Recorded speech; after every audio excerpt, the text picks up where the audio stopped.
And I feel like it was something that it's pretty common. It's code switching. It's a very common thing in the Black community, especially amongst Black professionals, because it's something that we've been made to feel that it's necessary for us to either maintain our own standing wherever we are, whether it's our job or it's where we live, whatever it is, and also keep that lane of advancement open, because we don't want to disrupt the powers that be in certain places. Right. And so I thought about that, and I was like, what that feels like. It's as if you're holding in who you are. Like you can't just breathe and be you. Right. In a lot of these situations, and it's exhausting, really. Yeah. And I have an affinity for the dramatic. And so I think that's and that's the way I see certain things, is like this. It's actually pretty dramatic. It's normalized, but I think that is absurd behavior, right? That we do, but because it's normalized, it's like you do that. It's what you have to do, right? And so I had this whole series that had to do with holding your breath, holding that in, and. I find myself going back to certain things because I would like to say that I don't do it anymore, but I still find myself doing it because I've done it for so long. I have to take things like one exchange at a time and just kind of like see when I'm doing it and try to relax and be myself, because I think the most damaging thing about it was I had begun to connect showing my own intelligence with obscuring my ethnicity, or obscuring like who I actually am. Interesting. And so I was like, I have to change this. Right. You said something about feeling like you're trying to demonstrate your intelligence to compensate for something else. Like, is that I guess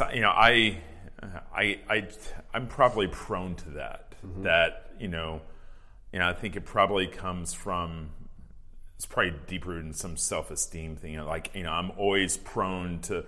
And I think that's one of the things that makes me comfortable being in a classroom, is that I have free reign to always let people know everything I know. Yeah. Because that's my job. Exactly. Right. Yeah.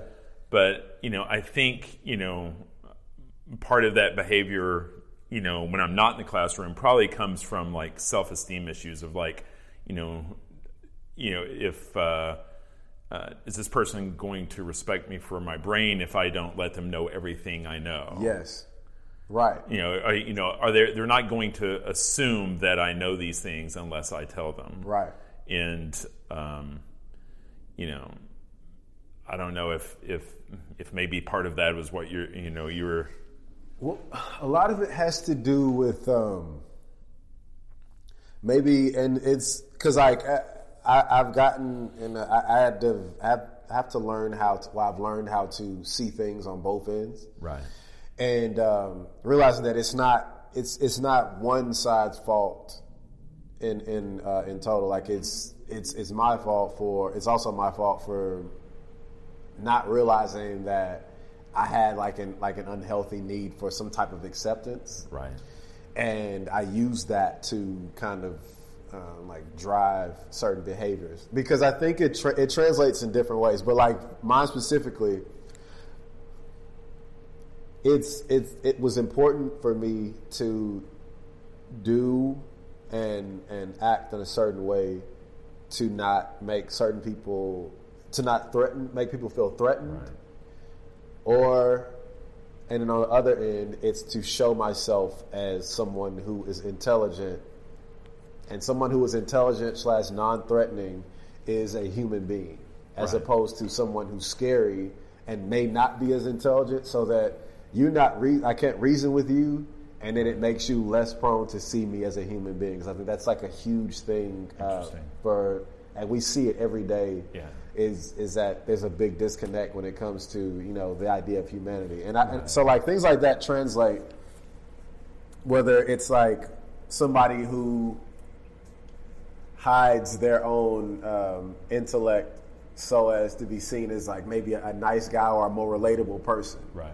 Or someone like, just hiding a side of themselves because they feel like that's what will make them a little bit, easier to get along with for certain people when you've kind of lost sight of like your own self-worth and who you are.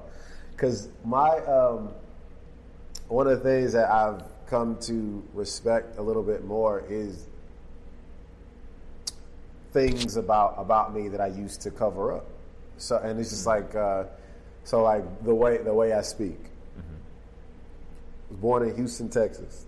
Right. Born and raised in Houston, Texas, and I went to Missouri. Right. Where I didn't even know I had an accent until I went there. Right. And people were telling me I was country, and country is normally it suggests stupidity in some sense. It's like they just connect country with stupid, and I was like, well, no. So I started to like practice like losing my Southern accent. Sure. And so I've lost some of it, well, depending on who I'm around, but like there's certain words that like still kind of show it.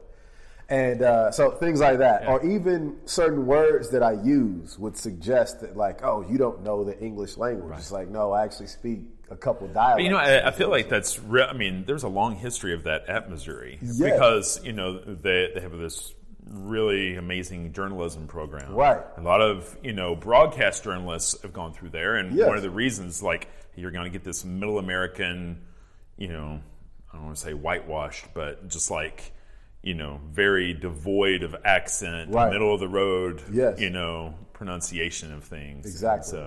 Exactly. And so even not being in that program, folks were giving you the feedback. Yeah. Immediately, just when they asked where are you from, and I used to, because they would imitate me after I would say it, but the way they say I said it was because like I would say Texas, right? That's where I'm from, Texas, and so they would be like Texas. Did you hear how he said that? and so I was like, oh, I was self-conscious of it, and so I started to. I think that's where it started. It started there, because.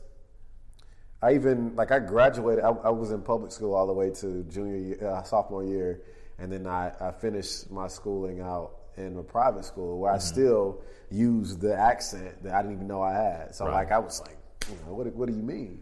Right. And so that's where it kind of started, and I started connecting certain ideas to parts of my identity that I don't think was very healthy, and so it had to do with kind of intelligence and also coming off as non-threatening.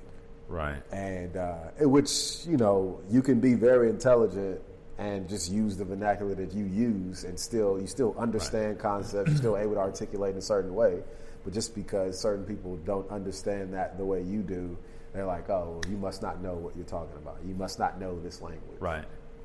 And so I thought about it. So do you ever find yourself slipping back into different accents or phrases when you're with particular family in Houston versus here, or friends that here from a particular community versus someone you meet in a different setting? Do you? Yes. So one of the things because I think of it as I speak different dialects of English. Right. And so I see myself doing that, but what I'm trying, like I said, I try to take it one exchange at a time. I'm trying to just do like one constant one, like as well as I can, to just kind of like be myself, because code switching can go either way. Right. Whether you speak a certain way, like for being a Black American for one, let's say up until, let me see, I lived in a predominantly Black neighborhood until I was 5 years old, and then my parents moved to a predominantly Jewish neighborhood.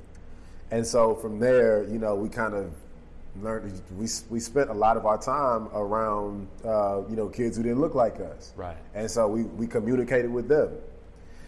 But we spent the weekends and summers like where our grandparents were. Mm-hmm. And so there were times when, how we spoke in our neighborhood, that became like, that's the way we talk. Right. And then we were code switching for our friends in the black neighborhoods. Like we were just like, we know how to speak this language, so that's how we talk when we're around y'all. Right. And then, it's so code switching went both ways because we were like in the middle at home. Right. And then went to where our grandparents were, and then we spoke that. And then when it came to going to undergrad, that's how we spoke there. Right. Or like in the professional realm, that's how we spoke there. Right. So it's what was the original question? No, we're good. Okay. So it makes me curious when as you're talking about this, it seems like it's this is something you've consciously thought about. It makes sense that you would start looking at cultural identity of a Black American versus the cultural identity of African, and that how I know that a certain amount of work that you've done over the past few years has been kind of comparing and contrasting. Yes. And tell me how how did that come up? Because there was a point where you decided to kind of apply this same inward facing analysis to kind of analysis of of race and nationality. Yes. So this it all came from really a joke a friend of mine said, and it was. So we used to have we had these conversations pretty frequently. It's the way we talk. Mm-hmm. We talk about cultural things. We talk about identity. We talk about everything. We talk about racial things. And he's Nigerian. He's first generation Nigerian American. Mm-hmm. And he was talking about he's very proud of it. Very proud of it. And he was kind of like talking really big about it one day. And his parents he's from the Igbo tribe, mm-hmm. and that's the language they speak. And so but he's very Americanized, very Westernized, right? And it wasn't until recently that he's really, really accepted fully, and is going into actually who he is. But this was at a time when he was not there yet, right? He still went by his American name at this mm-hmm. time. And so I made a joke. I was like, okay, well, you probably speak as much Igbo as I do. And so he was like, "Oh, okay." He's like, "It's funny." He was like, "You know what?" He said, "I actually speak more than you think. I just don't do it around you." He said, and because the reason is that he said, "I don't trust Black Americans." He said, "How can you trust people who don't even know who they are?" Wow. And so we laughed about that, but I thought to myself, I was like, I was just right. Because he, basically just like, do you know what language you're supposed to speak, basically? And I was like, oh my God. And I was like, that was good. You won that one. Like he won that. Right. And so I went inward again. Let me think about that. Right. And in 2000, so this conversation happened probably 2015. Uh-huh. Pretty recent.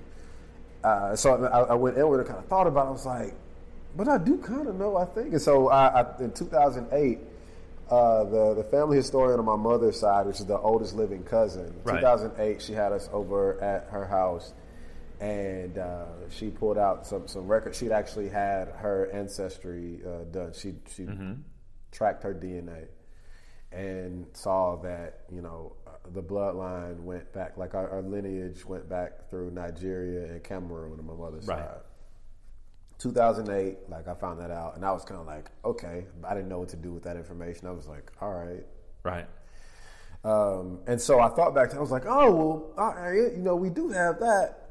And I was like, man, I should probably do something, think more about that, because I was so into, what does it mean to be a Black American, and how should we live, which is right. an ongoing conversation. Right. How should we live then? Because there's so many schools of Black thought to where we're all trying to figure out the best way, the most healthy way for us to live and develop in this country. Right. And I realized that at the end of every conversation we had, whether it was our identity or the way we should live, it was all defined within a Western and white context is what it was. It was whether you were deciding to go completely against it or you were